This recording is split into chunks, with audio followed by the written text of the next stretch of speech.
And आज हम पढ़ने जा रहे हैं क्लास 12 की बायोलॉजी के इम्पोर्टेंट टॉपिक। तो स्टार्ट करते हैं पहला टॉपिक। ठीक है, पहला टॉपिक है उभयलिंगा श्री। क्या है पहला टॉपिक? उभयलिंगा श्री। तो जब नर तथा मादा पुष्प एक ही पौधे पर स्थित हो, ठीक है, जब नर तथा मादा पुष्प एक ही पौधे पर स्थित हो तो ऐसे पौधों को क्या बोलते हैं? उभयलिंगा श्री कहते हैं। ऐसे पौधों को क्या कहते हैं? उभयलिंगा श्री। ठीक है, जब मेल एंड फीमेल पुष्प एक ही पौधे पर स्थित हो तो ऐसे पौधों को क्या बोलते हैं? उभयलिंगा श्री। तो एग्जाम्पल है मक्का, कारा, अंजीर, नारियल आदि। ये सब इसके क्या है? एग्जाम्पल। ठीक है, जब नर तथा मादा पुष्प एक ही पौधे पर स्थित हों तो ऐसे पौधों को क्या बोलते हैं? उभयलिंगा श्री। एग्जाम्पल मक्का, कारा, अंजीर, नारियल आदि। सेकंड पॉइंट है एकलिंगा श्री। क्या है? एकलिंगा श्री। एकलिंगा श्री पौधे कौन से होते हैं?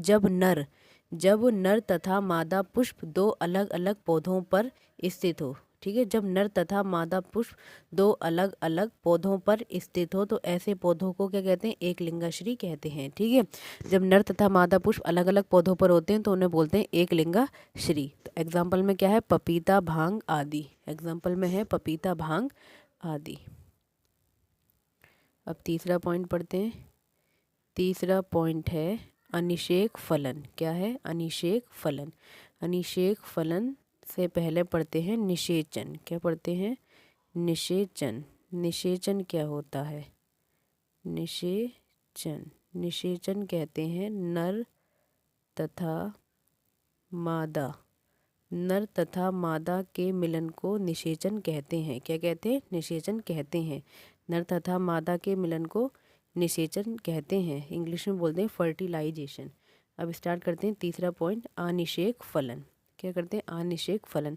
अनिषेक फलन क्या होता है? बिना निषेचन के। ठीक है, बिना निषेचन के फल निर्माण को क्या कहते हैं? अनिषेक फलन। ठीक है, बिना निषेचन से फल बन जाता उस प्रक्रिया को क्या कहते हैं? अनिषेक फलन। एग्जाम्पल में है केला, अंगूर आदि। एग्जाम्पल में क्या है?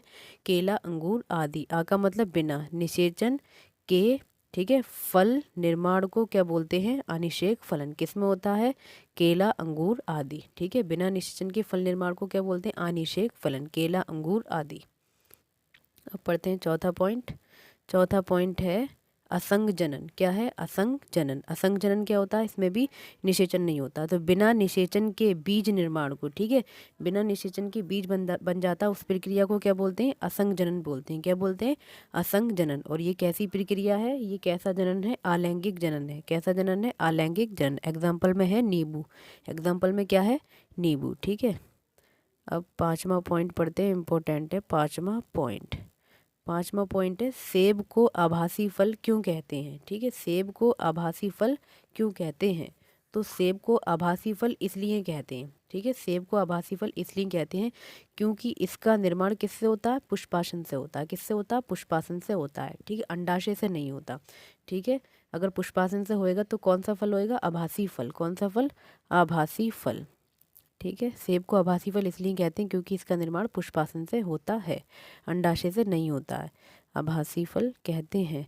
आभासी फल के एग्जाम्पल हैं स्ट्रॉबेरी, अनानास, काजू, शहतूत, अखरोट और नाशपाती। बहुत ज़्यादा इंपॉर्टेंट एग्जाम्पल हैं स्ट्रॉबेरी, अनानास, काजू, शहतूत, अखरोट और नाशपाती, क्योंकि इन सब का निर्माण किससे होता है? पुष्पासन से होता है। किससे होता है? पुष्पासन से होता है, इसलिए इन्हें क्या कहते हैं? आभासी फल। क्या कहते हैं?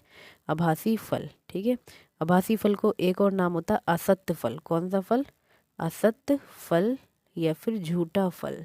कौन सा फल? झूठा फल या फिर फॉल्स फ्रूट। क्या? False fruit. ठीक है, आभासी फल को असत्य फल या झूठा फल या फॉल्स फ्रूट भी कहते हैं।